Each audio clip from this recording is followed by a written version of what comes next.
Steven Spielberg. Because? He's just such a perfect filmmaker as far as like, and I talked to him about Private Ryan. He goes, "Oh, we're going to create the greatest like taking of Omaha Beach ever," and I have no doubt he will. All right, he's just a master movie maker. This is a film he's making now. Exactly, this one coming out, you know, and I'm sure he's going to do the greatest taking of Omaha Beach ever captured in cinema, on film ever. You know that kind of filmmaking language. I think I've got it too, but in a different way. But I could learn something from him. Okay. I could definitely learn something from him. Spielberg is one. Spielberg would be one. Do you have a favorite Spielberg movie? Well, I think it's Hook, isn't it? No, it's not Hook. I actually like Hook. I'm sorry. I think Jaws is the greatest movie ever made. Maybe not the greatest film, but it's the greatest movie ever made. I actually think Jaws is the greatest movie ever made. Not the greatest film ever made, but what's supposed to be a movie, everything that a movie is supposed to be, You're never going to get better than Jaws. Jaws is the pinnacle of that. It's the greatest movie ever made. Look, when you say perfect movies, you're talking about any individual person's aesthetic. Yeah, but but even trying to account for all aesthetics, a perfect movie kind of crosses all aesthetics to one degree or another. Might not be your cup of tea, but there's nothing you can say to bring it down.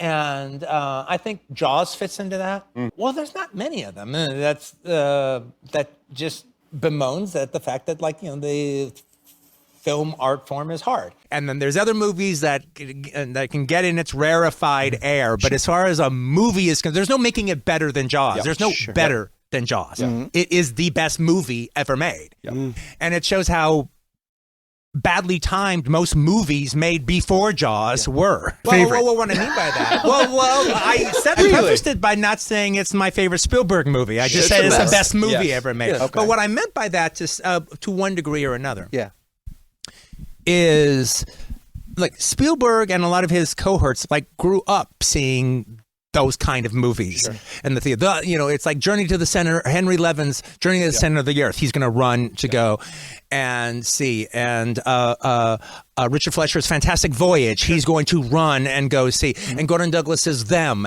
he's going to run and go see. Now, not all of those, especially in the case of the Gordon Douglas's Them, but most of them weren't directed that well. They were assignments given to journeyman directors who did their best with them. Right. All right. And that was how we were used to seeing comic book, that kind of movie experience, as opposed to a Spielberg who no, this is exactly the kind of movie he likes. This is exactly the kind of movies he was put on earth to make, and he's going to make it within an inch of his life as effective as it possibly can be. And, Michael Anderson isn't putting that kind of work in Logan's Run. Right.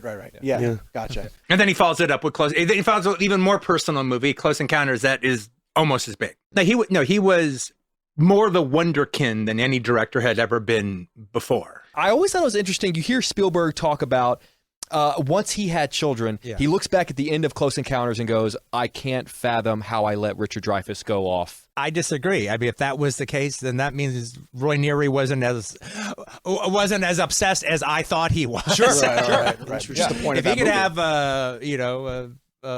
if he could have a calming moment, I can't leave my kids. Right. Well, okay. Well, why did you chase them away, building the Devil's Tower in your fucking living room if you're worried so much about your fucking kids? And also, I would say even more than that, because for the aspect that in 1977, Close Encounters was a really, really big deal, but it also had to exist in the shadow of Star Wars that had just come out. But it fought its own fight and presented itself as its own epic, and then it just completely cemented science fiction as the prestige genre going forward for Hollywood, and especially New Hollywood, now that they could pull off these things. But as good as the direction of Star Wars is, and it is very good, he knows what he's doing, and he tells the story really well. It's incredible storytelling, visual storytelling. He does his storytelling really, really well. But he's, as much as he's taking from Kurosawa. He's also taking from Ken Anakin. He's also taking from journeyman directors to tell the story. Phil Carlson doing his Swashbucklers. Yeah. Close Encounters was a directorial vision of an immense magnitude. So its success is even more in the lap of the wonderkin great director Steven Spielberg. Right. Yeah. My favorite is probably like the one where he did give himself license to do what you're talking about. But at the end of the day, I think my favorite Spielberg directed movie, again with Jaws carved out on its own Mount Rushmore. All right, is Indiana Jones and the Temple of Doom. Yes. Thank you. It absolutely has the best opening. One, because we wanted to see Indiana Jones get into another adventure, But a lesser one. and like he was full of piss and gauge. All right, on the case of back-to-back Jaws and Close Encounters. Now he figures he can do no wrong, and so he pushes the envelope. He pushes creates PG-13 because he feels he's so fucking badass. It created a new level in the MPAA, something Brian De Palma's never been able to do as much as he's tried. And but Roger agrees. just read Pauline Kael's review for it, where she breaks down one classic sequence after another, and almost all the sequences build towards a comedy aspect. There is a comedy aspect. As gruesome as the cinema is, there is a ultimate comedy aspect that's just not quite there as much in the first one. Look, the Boulder's only one moment. The Boulder's only one moment. Are you talking about the musical sequence? Yeah. 1941. I'm sorry, you don't need it. You have 1941. All right, puts it into a different. Why? But I mean, I almost When you say all of them, you mean the Crystal Skull.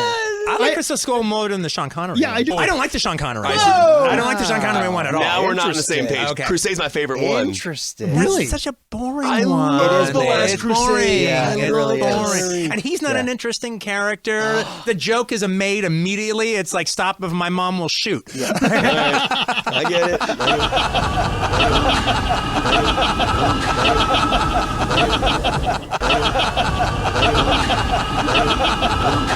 Get the fuck out of my house. Mr. Tarantino, Jean-Luc Godard has insulted you as a poor man. And faquin, that means a man without any value. Faquin. What do you say about that? Faquin. Well, I can't believe that he said that, so unless you can actually prove it to me or he says it to myself, then